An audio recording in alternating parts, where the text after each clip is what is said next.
Hello everyone, welcome back to my channel learn English with Sujata Hatti. Dear KSET aspirant, ಈ ಒಂದು ಸೆಷನಲ್ಲಿ ನಾವು KSET general paper unit 1 teaching ಆಪ್ಟಿಟ್ಯೂಡನ್ನು start ಮಾಡಿದ್ವಿ. So teaching ಆಪ್ಟಿಟ್ಯೂಡದ ಮೇಲೆ ಇದುವರೆಗೆ 11ನೇ ವಿಡಿಯೋ ಆಗಿರುತ್ತೆ ಅಲ್ವಾ. ಟೀಚಿಂಗ್ ಆಪ್ಟಿಟ್ಯೂಡದ ಮೇಲೆ ಇದು 11ನೇ ವಿಡಿಯೋ ಆಗಿರುತ್ತೆ. ಸೊ ಯಾರೆಲ್ಲ ನೋಡಿಲ್ಲ ಸೀರೀಸ್ 1 ಸ್ಟಾರ್ಟ್ ಮಾಡಿ. ಓಕೆ, ಸೊ ಇದಕ್ಕೂ ಮುಂಚೆ ನಾನು ಯೂನಿಟ್ 4 ಕಮ್ಯುನಿಕೇಷನನ್ನು ಕಂಪ್ಲೀಟ್ ಮಾಡಿದ್ದೆ. ನಾನು ಯೂನಿಟ್ 4 ಕಮ್ಯುನಿಕೇಷನನ್ನು ಕೂಡ ಕಂಪ್ಲೀಟ್ ಮಾಡಿದ್ವಿ. ಸೊ ಕಮ್ಯುನಿಕೇಷನ್ ಆದ ಮೇಲೆ 13 ಕ್ಲಾಸಸ್ ಆಗಿದೆ. ಸೊ ಕಮ್ಯುನಿಕೇಷನ್ ಕ್ಲಾಸದ ಲಿಂಕನ್ನು ನಾನು ಇದೇ ಕ್ಲಾಸದ ಡಿಸ್ಕ್ರಿಪ್ಷನಲ್ಲಿ ಆ್ಯಡ್ ಮಾಡಿರ್ತೀನಿ. ಸೊ ಸೀರೀಸ್ 1 ಸ್ಟಾರ್ಟ್ ಮಾಡಿ. ಕೆಸೆಟ್ಗೆ ವೆರಿ ಇಂಪಾರ್ಟೆಂಟ್ ಆಗಿರ್ತಕ್ಕಂಥ ಕ್ಲಾಸ್ ಆಗಿದೆ. ಓಕೆ, ಇವತ್ತಿನ ಕ್ಲಾಸಲ್ಲಿ ನಾವು ಬೋಧನೋಪಕರಣಗಳ ಬಗ್ಗೆ ಡಿಸ್ಕಸ್ ಮಾಡೋಣ.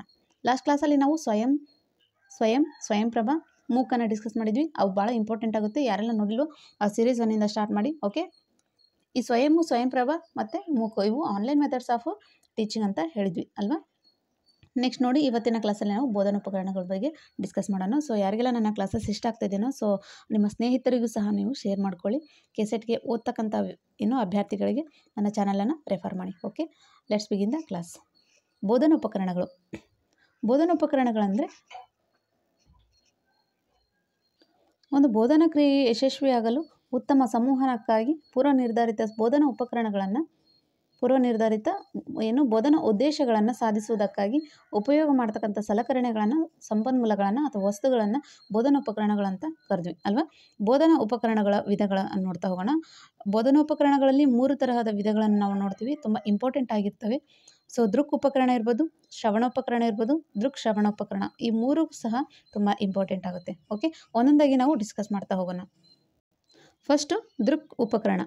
ದೃಕ್ ಅಂದರೆ ನಾವು ಕಣ್ಣಿನ ಮೂಲಕ ನೋಡಿ ಅನುಭವಗಳನ್ನು ಪಡೆಯುವಂತಹ ಸಾಧನಗಳಿಗೆ ನಾವು ದೃಕ್ ಉಪಕರಣ ಅಂತ ಕರಿತೀವಿ ಅಲ್ವಾ.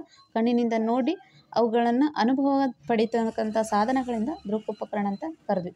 ನೋಡಿ, ಇವುಗಳು ನೋಡುವ ಸಾಧನಗಳಂತ ಕರಿತೀವಿ. ನಾವು ನೋಡುವ ಸಾಧನಗಳಂತಲೂ ಕರಿತೀವಿ. ಯಾಕಂದರೆ ಒಂದು ಚಿತ್ರಪಟವು 1000 ಶಬ್ದಗಳಷ್ಟು ವಿವರಣೆಯನ್ನು ಒದಗಿಸ್ತಾ ಹೋಗುತ್ತೆ ಅಲ್ವಾ. ಒಂದು ಚಿತ್ರಪಟವು 1000 ಶಬ್ದಗಳನ್ನು ವಿವರಣೆಯನ್ನು ಒದಗಿಸ್ತಾ ಹೋಗುತ್ತೆ ಎಂಬುದು ನಿರೂಪಿಸಲಾಗಿದೆ. ಉದಾಹರಣೆ ನೋಡೋದಾದರೆ ಕಪ್ಪು ಹಲಗೆ ಇರ್ಬೋದು. ಈ ದೃಕ್ ಉಪಕರಣಕ್ಕೆ ಉದಾಹರಣೆ ಕೂಡ ಕೇಳ್ತಾರೆ ನಮಗೆ ಎಕ್ಸಾಮಲ್ಲಿ. ಕಪ್ಪು ಹಲಗೆ ಇರ್ಬೋದು. ಕಪ್ಪು ಹಲಗೆ ಶಿಕ್ಷಕನ ಬೋಧನೆಯ ಜೊತೆಗೆ ನಿರಂತರವಾಗಿ ಸಾಗುವಂಥ ಪರಿಣಾಮಕಾರಿ ಉಪಕರಣ ಆಗಿದೆ. ಯಾವುದು? ಕಪ್ಪು ಹಲಗೆ ಅನ್ನೋದು. ಕಪ್ಪು ಹಲಗೆಯು ಶಿಕ್ಷಕನಿಗೆ 2ನೇ ನಾಲಿಗೆ ಇದ್ದಂತೆ. ಇದನ್ನು TTಯಲ್ಲಿ ಕ್ವಶನ್ ಕೇಳಿದರೆ ಯಾವುದು ಶಿಕ್ಷಕನ 2ನೇ ನಾಲಿಗೆ ಅಂತ ಕೂಡ ಕೇಳಿದರೆ, ಸೊ ಶಿಕ್ಷಕನ 2ನೇ ನಾಲಿಗೆ ಅಂತ ಹೇಳ್ಬಿಟ್ಟು ಕಪ್ಪು ಹಲಗೆಯನ್ನು ಕರಿತೀವಿ. ಶಿಕ್ಷಕನ ಒಡನಾಡಿ ಇದ್ದ ಹಾಗೆ. ಯಾವುದು? ಈ ಕಪ್ಪು ಹಲಗೆ ಅನ್ನೋದು ಶಿಕ್ಷಕನ ಒಡನಾಡಿ ಇದ್ದ ಹಾಗೆ. ಕಪ್ಪು ಹಲಗೆ ಇಲ್ಲದೆ ಏನಾಗುತ್ತೆ? ಬೋಧನಾ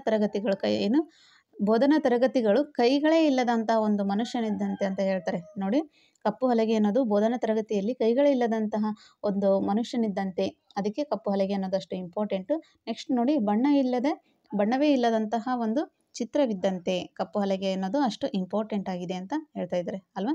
ನೆಕ್ಸ್ಟ್, ಸೊ ಇಲ್ಲಿ ಮಾಡೆಲ್ಸ್ ಅಂತ ಹೇಳಿದೆ. ಸೊ ಮಾಡೆಲ್ಸ್ ಅಂದರೆ ಒಂದು ನೈಜ ವಸ್ತುವಿನ ನಕಲು ಅಥವಾ ಪ್ರತಿರೂಪ ಅಂತ ಹೇಳ್ಬೋದು. ಮಾಡೆಲ್ಸ್ ಅಂದರೆ ಒಂದು ನೈಜ ವಸ್ತುವಿನ ನಕಲು ಅಥವಾ ಪ್ರತಿರೂಪ ಅಂತ ಹೇಳ್ಬೋದು. ಉದಾಹರಣೆಗೆ ಬೋಧನಾ ಕಲಿಕೆಯಲ್ಲಿ ಮಹತ್ವವಾದ ಪಾತ್ರವನ್ನು ವಹಿಸ್ತಕ್ಕಂಥದ್ದು ಮಾಡೆಲ್ಸ್ ಆಗಿದೆ ಅಲ್ವಾ. ವಿಷಯ ವಸ್ತುವಿನ ನೈಜವಾದ ಒಂದು ಬೋಧನೆಗೆ ನಾವು ಸಹಾಯಕ ಆಗೋದೇ ಮಾಡೆಲ್ಸ್ ಅಲ್ವಾ. ಯಾವುದಾದ್ರೂ ಒಂದು ಗ್ಲೋಬ್ ಬಗ್ಗೆ ನಾವು ವಿವರಣೆ ಕೊಡ್ತಾ ಇದ್ದೀವಿ ಅಂದಾಗ ಅದನ್ನು ನೈಜ ವಸ್ತುವಿನ ತೊಗೊಂಡ್ಬಂದು ಒಂದು ಗ್ಲೋಬನ ಮಾದರಿಯನ್ನು ತೊಗೊಂಡ್ಬಂದು ಏನು ಮಾಡ್ತೀವಿ, ಮಕ್ಕಳಿಗೆ ಆ ಬೋಧನೆಯನ್ನು ಕೈಗೊಳ್ತಾ ಹೋಗ್ತೀವಿ. ಅದರಿಂದ ನಮಗೆ ಇರ್ತಕ್ಕಂಥ ನಮ್ಮ ಸುತ್ತಮುತ್ತ ಇರ್ತಕ್ಕಂತಹ ದೇಶದ ಬಾರ್ಡರ್ಗಳು ಸಹ ನಾವು ಅಲ್ಲಿ ಆ ಗ್ಲೋಬದ ಮೂಲಕ ಏನು ಮಾಡ್ಬೋದು, ಮಕ್ಕಳಿಗೆ ಎಕ್ಸ್ಪ್ಲೇನ್ ಮಾಡ್ಬೋದು. ಅವಕ್ಕೆ ನಾವು ಮಾದರಿಗಳಂತ ಕರಿತೀವಿ. ಚಿತ್ರಗಳಿರ್ಬೋದು. ನೆಕ್ಸ್ಟ್, ಯಾವುದಾದ್ರೂ ಒಂದು ಸಾಧಕರ ಚಿತ್ರಗಳನ್ನು ತೊಗೊಂಬಂದು ಮಕ್ಕಳಿಗೆ ತೋರಿಸ್ತಕ್ಕಂಥದ್ದು. ಚಾರ್ಟ್ಗಳಿರ್ಬೋದು, ನಕಾಶೆಗಳಿರ್ಬೋದು, ಗ್ಲೋಬ್ಗಳು, ಈ ದಿನಪತ್ರಿಕೆಗಳು, ಇವೆಲ್ಲ ಯಾವುದಕ್ಕೆ ಉದಾಹರಣೆ ಆಗ್ತವೆ ಅಂದರೆ ದೃಕ್ ಉಪಕರಣಗಳಿಗೆ ಅಥವಾ ಈ ನೋಡುವಂತಹ ಉಪಕರಣಗಳಿಗೆ ಉದಾಹರಣೆ ಆಗ್ತವೆ ಅಲ್ವಾ. ನೆಕ್ಸ್ಟ್ ನೋಡೋಣ. ನೆಕ್ಸ್ಟ್ ಶ್ರವಣ ಉಪಕರಣ ಅಂತ ನೋಡ್ತಾ ಹೋಗೋಣ. ಶ್ರವಣ ಉಪಕರಣ ಅಂದರೆ ಕರ್ಣ. ಶ್ರವಣ ಅಂದ್ರೆ ಕರ್ಣ ಅಲ್ವಾ. ಕರ್ಣ ಅಂದರೆ ಕಿವಿ. ಈ ಕಿವಿಗಳಿಂದ ಮಾತ್ರ ಕೇಳಿ ಮನನ ಮಾಡಿಕೊಳ್ಳಬಹುದಾಗಿರ್ತಕ್ಕಂಥ ಬೋಧನೋಪಕರಣಗಳಿಗೆ ನಾವು ಶ್ರವಣೋಪಕರಣ ಅಂತ ಕರಿತೀವಿ. ಉದಾಹರಣೆಗೆ ರೇಡಿಯೋ ಇರ್ಬೋದು. ಆಗ ನಾವು ಅದನ್ನು ಬಾನುಲಿ ಅಂತ ಕರೀತಾ ಇದ್ರು. ಸೊ ಧ್ವನಿ ಸುರುಳಿಗಳು ಇರ್ಬೋದು ಅಲ್ವಾ. ಧ್ವನಿ ಕೇಳಿ ಈ ಥರ ಸುರುಳಿ ಆಕಾರದಲ್ಲಿ ನಮಗೆ ಬಂದು ತಲುಪ್ತಕ್ಕಂಥ ವಿಚಾರ ಧ್ವನಿ ಸುರುಳಿ ಇರ್ಬೋದು. ನೆಕ್ಸ್ಟ್ ಗ್ರಾಮೋಫೋನ್ ಇರ್ಬೋದು. ಆಗಿನ ಕಾಲದಲ್ಲಿ ಯೂಸ್ ಮಾಡ್ತಾ ಇದ್ರು. ಸೊ ಗ್ರಾಮೋಫೋನನ್ನು. ನೆಕ್ಸ್ಟ್ ರೆಕಾರ್ಡರ್ ಇರ್ಬೋದು.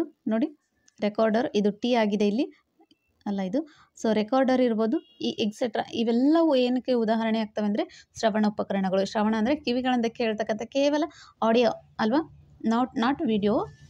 ಕೇವಲ ಆಡಿಯೋದ ಮೂಲಕ ಕೇಳಿಸ್ಕೊಳ್ತಕ್ಕಂಥ ವಿಚಾರಕ್ಕೆ ನಾವು ಶ್ರವಣೋಪಕರಣ ಅಂತ ಕರಿತೀವಿ. ಸೊ ಶ್ರವಣೋಪಕರಣಕ್ಕೆ ಬೆಸ್ಟ್ ಎಕ್ಸಾಂಪಲ್ ಅಂದ್ರೇ ರೇಡಿಯೋ ಅಲ್ವಾ. ಸೊ ಈ ರೇಡಿಯೋವನ್ನು ಕಂಡು ಹಿಡಿದ ವಿಜ್ಞಾನಿ ಯಾರಂದರೆ ಮಾರ್ಕೋನಿ ಅಲ್ವಾ. ಸೊ ಈ ಮಾರ್ಕೋನಿ ಈ ರೇಡಿಯೋದ ಉಪಯೋಗ ಏನಂದರೆ, ಈ ರೇಡಿಯೋ ಗ್ರಾಹಕ ಅಥವಾ ಏರಿಯಲ್ ಅಂತಲೂ ಕೂಡ ಕರೀತಾರೆ ಇದನ್ನು, ರೇಡಿಯೋವನ್ನು. ಸೊ ಆಗೆಲ್ಲ ರೇಡಿಯೋನ ಅತಿ ಹೆಚ್ಚಾಗಿ ಯೂಸ್ ಮಾಡ್ತಾಯಿದ್ರು. ಆಗಿರ್ತಕ್ಕಂಥ ಈ ಪ್ರಪಂಚದ ಸಂಪೂರ್ಣ ಜ್ಞಾನವನ್ನು ಹೆಚ್ಚಿಸ್ತಾ ಹೋಯಿತು ಆಗಿನ ಕಾಲದಲ್ಲಿ ಸಹ.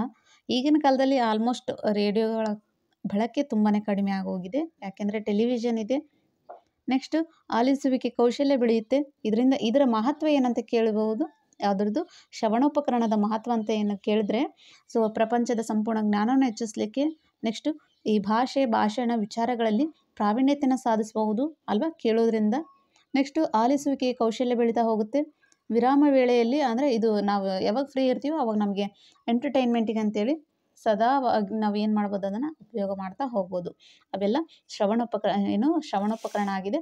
ನೆಕ್ಸ್ಟ್ ಈಗ ಮೂರನೇದು ದೃಕ್ ಶ್ರವಣೋಪಕರಣ, ಆಡಿಯೋ ವಿಜುವಲ್ ಏಡ್ಸ್ ಅಂತ ಕರಿತೀವಿ. ತುಂಬ ಮಹತ್ವದ ಒಂದು ವಿಚಾರ ಯಾವುದಂದ್ರೆ audio visual AIDS. Next so ಈ ಆಡಿಯೋ ವಿಜುವಲ್ ಏಡ್ಸ್ ಅನ್ನೋದು ನೋಡುವ ಮತ್ತು ಕೇಳುವ ಸಾಧನಗಳಂತ ಕರಿತೀವಿ. ಏಕಕಾಲದಲ್ಲಿ ನೋಡುವ ಮತ್ತು ಕೇಳುವ ಸಾಧನ ಅಂತ ಕರಿತೀವಿ. ಏಕಕಾಲದಲ್ಲಿ ಕಣ್ಣು ಮತ್ತು ಶ್ರವಣ ಅಂದರೆ ಈ ಕಣ್ಣು ಮತ್ತು ಕಿವಿ ಎರಡರ ಮೂಲಕ ಅನುಭವವನ್ನು ಪಡೆಯುವಂಥ ಸಾಧನಗಳೇ ಈ ಶ್ರವಣೋಪಕರಣ ಆಗಿವೆ. ಉದಾಹರಣೆಗೆ ಚಲನಚಿತ್ರ ಇರ್ಬೋದು, ದೂರದರ್ಶನ, ಗಣಕಯಂತ್ರ ಈ ಮುಂತಾದವುಗಳಿಂದ ನಾವು ದೃಕ್ ಶ್ರವಣೋಪಕರಣ ಕೇಳ್ತೀವಿ ಮತ್ತು ನೋಡ್ತೀವಿ. ಈ ಕೇಳಿ ಮತ್ತು ನೋಡಿ ಪಡ್ತಕ್ಕಂತಹ ಜ್ಞಾನ ಅತ್ಯಂತ ಮಹತ್ವದ್ದು ಮತ್ತು ಅದು ಶಾಶ್ವತವಾಗಿ ಮನನ ಆಗ್ತಕ್ಕಂತಹ ವಿಚಾರ. ನೆಕ್ಸ್ಟ್ ಇದರ ಮಹತ್ವ ಕೂಡ ಕೇಳ್ತಾ ಹೋಗ್ತಾರೆ ನಮಗೆ. ದೃಕ್ ಶ್ರವಣೋಪಕರಣದ ಮಹತ್ವ ನೋಡ್ತಾ ಹೋಗೋಣ. ದೃಕ್ ಶ್ರವಣೋಪಕರಣಗಳ ಮಹತ್ವ, importance of audio visual AIDS ಅಂದರೆ ವಿದ್ಯಾರ್ಥಿಗಳ ಅವಧಾನ ಸೆಳೆಯಲಿಕ್ಕೆ, ನೇರ ಅನುಭವ ನೀಡಿ ವಿಷಯವನ್ನು ಸ್ಪಷ್ಟಗೊಳಿಸಲಿಕ್ಕೆ ಸಹಾಯ ಮಾಡ್ತಕ್ಕಂಥದ್ದು ದೃಕ್ ಶ್ರವಣೋಪಕರಣ. ನೆಕ್ಸ್ಟ್ ವ್ಯಕ್ತಿಯ ಬೋಧನೆಗೆ ಅವಕಾಶ ನೀಡಿಕೊಡುತ್ತೆ. ಹೆಚ್ಚಿನ ಇಂದ್ರಿಯಗಳ ಬಳಕೆ ಆಗುತ್ತೆ. ಯಾಕೆಂದರೆ ಕಣ್ಣುಗಳು ನೋಡ್ತಾ ಇರುತ್ತೆ, ಕಿವಿಗಳು ಕೇಳ್ತಾ ಇರುತ್ತೆ, ಮೈಂಡ್ ಅದನ್ನು ಅಬ್ಸರ್ವ್ ಮಾಡುತ್ತೆ, ಅದನ್ನು ಗ್ರಹಿಸಿದ ನಂತರ ಅದನ್ನು ಅರ್ಥ ಮಾಡ್ಕೊಳ್ಳುತ್ತೆ ಅಲ್ವಾ. ಅದಕ್ಕೆ ಇದನ್ನು ಹೆಚ್ಚಿನ ಇಂದ್ರಿಯಗಳ ಬಳಕೆ ಮತ್ತು ವರ್ಗಕೋಣೆಯಲ್ಲಿ ಅಶಿಸ್ತನ್ನು ಹೋಗಲಾಡಿಸುತ್ತೆ. Very important. ಕೇಳಿ ನೋಡ್ತಕ್ಕಂಥ ವಿಚಾರ ಎಲ್ಲ ಇಂದ್ರಿಯಗಳು ಬ್ಯುಸಿಯಾಗಿರೋದ್ರಿಂದ ಸೊ ಮಕ್ಕಳಲ್ಲಿ ಒಂದು ಶಿಸ್ತನ್ನು ಕಲಿಸ್ಕೊಡ್ತಕ್ಕಂಥ ಒಂದು ಉಪಕರಣ ಯಾವುದಂದ್ರೆ ದೃಕ್ ಶ್ರವಣೋಪಕರಣ ಅಲ್ವಾ. ಕಲಿಕೆ ಶಾಶ್ವತಗೊಳಿಸಲಿಕ್ಕೆ ಸಹಾಯ ಮಾಡುತ್ತೆ. ವಿಚಾರಗಳ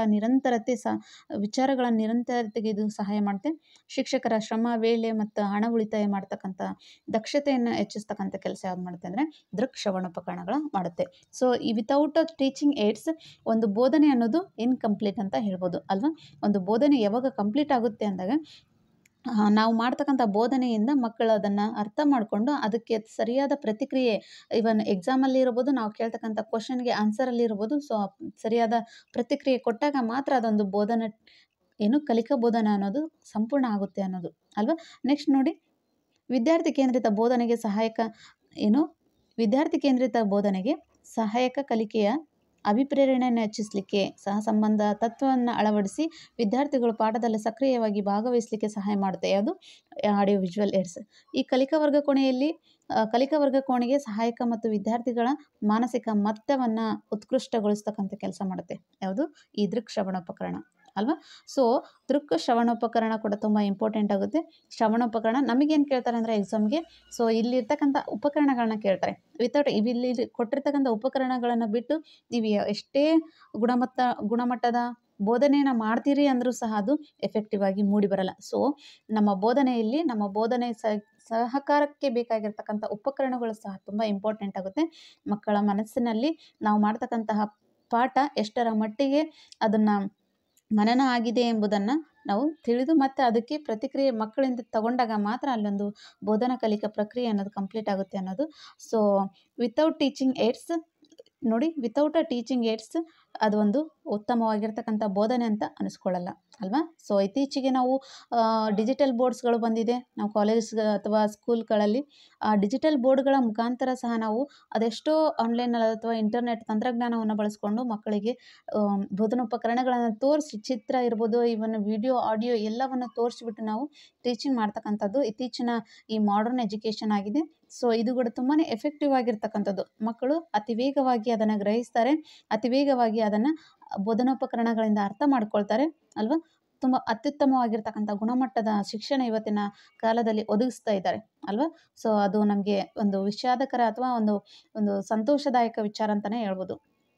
ತಂತ್ರಜ್ಞಾನ ಅನ್ನೋದು ಎಷ್ಟರ ಮಟ್ಟಿಗೆ ನಮ್ಮ ಬೌದ್ಧಿಕ ಮಟ್ಟವನ್ನು ಹೆಚ್ಚಿಸ್ತಾ ಇದೆಯೋ ಅಷ್ಟರ ಮಟ್ಟಿಗೆ ಅದು ಅಷ್ಟೇ ಅಲ್ಲದೆ ಅಷ್ಟೇ ವೇಯದಲ್ಲಿ ಅದೇನು ಮಾಡ್ತಾ ಇದೆ, ದುಷ್ಪರಿಣಾಮವಾಗಿಯೂ ಸಹ ಅದೇನು ಮಾಡ್ತಾ ಇದೆ, ಪರಿಣಾಮವನ್ನು ಬೀರ್ತಾ ಹೋಗ್ತಾ ಇದೆ ಅಲ್ವಾ. ನಾವು ಯಾವುದಕ್ಕೆ ಎಷ್ಟನ್ನು ಏನನ್ನು ಯೂಸ್ ಮಾಡ್ಕೋಬೇಕು, ನಮ್ಮ ಬೆಳವಣಿಗೆಗೆ, ನಮ್ಮ ವ್ಯಕ್ತಿತ್ವದ ಅಭಿವೃದ್ಧಿಗೆ ನಾವು ಎಷ್ಟನ್ನು ನೋಡಬೇಕು ಅದಷ್ಟನ್ನು ನೋಡಬೇಕಾಗುತ್ತೆ. ಸೊ ಮೊಬೈಲ್ ಇದೆ, ಸೊ ಮೊಬೈಲಲ್ಲಿ ಎಲ್ಲ ಥರದ ಒಂದು ಜಗತ್ತು, ಒಂದು ಪ್ರಪಂಚ, ಒಂದು ಆಕಾಶನೇ ನಮ್ಮ ಕೈಯಲ್ಲಿದ್ದ ಹಾಗೆ ಅಲ್ವಾ. ಅದನ್ನು ನಾವು ಹೇಗೆ ಯೂಸ್ ಮಾಡ್ಕೊಳ್ತೀವಿ ಅನ್ನೋದರ ಮೇಲೆ ನಮ್ಮ ಬೆಳವಣಿಗೆ ನಿಂತಿದೆ. ಇತ್ತೀಚಿನ ಈ ದಿನಗಳಲ್ಲಿ, ಇತ್ತೀಚಿನ ಈ ಇಂಟರ್ನೆಟ್ ಕಾಲದಲ್ಲಿ ಸೊ ನಮಗೆ ಬೇಕಾಗಿರ್ತಕ್ಕಂಥ ವಿಚಾರವನ್ನು ಮಾತ್ರ ನಾವು ತಗೊಂಡು ನಮಗೆ ಬೇಡದೇ ಇರತಕ್ಕಂಥ ವಿಚಾರಗಳನ್ನು ಕೈ ಬಿಡುವುದು ನಮ್ಮ ಅತ್ಯಂತ ಅಥವಾ ನಮ್ಮ ಬೆಳವಣಿಗೆಗೆ ಅದು ಸೂಕ್ತವಾದ ವಿಚಾರ ಅಂತ ನನ್ನ ಅಭಿಪ್ರಾಯ. Okay, so this is all about today's class.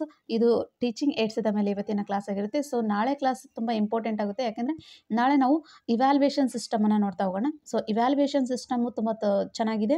ಅದರಲ್ಲಿ ಸಹ ನಮಗೆ KCET-ಅಲ್ಲಿ ಎಕ್ಸಾಮ್ ಕ್ವಶನ್ಸ್ಗಳು ಬಂದಿರತಕ್ಕಂಥದ್ದು. ಓಕೆ, ನಾಳೆ ಕ್ಲಾಸಲ್ಲಿ ಅಥವಾ ನೆಕ್ಸ್ಟ್ ಸೆಷನಲ್ಲಿ ನಾವು ಮೌಲ್ಯಮಾಪನ ವ್ಯವಸ್ಥೆಯನ್ನು ನೋಡ್ತಾ ಹೋಗೋಣ. Okay, this is all about today's class. ಈ PDF ಬೇಕಿತ್ತಂದರೆ so learn English with Sujata Hatti ಅನ್ನೋ ಟೆಲಿಗ್ರಾಮ್ ಚಾನಲ್ ಇದೆ, ಸೊ ಅಲ್ಲಿ ಜಾಯ್ನ್ ಆಗಿರಿ. ಇವತ್ತಿನ ಕ್ಲಾಸದ PDF ಮತ್ತು ಕ್ಲಾಸದ ಲಿಂಕನ್ನು ಕೂಡ ನಾನು ಅಲ್ಲಿ ಶೇರ್ ಮಾಡಿರ್ತೀನಿ. Okay, thank you so much.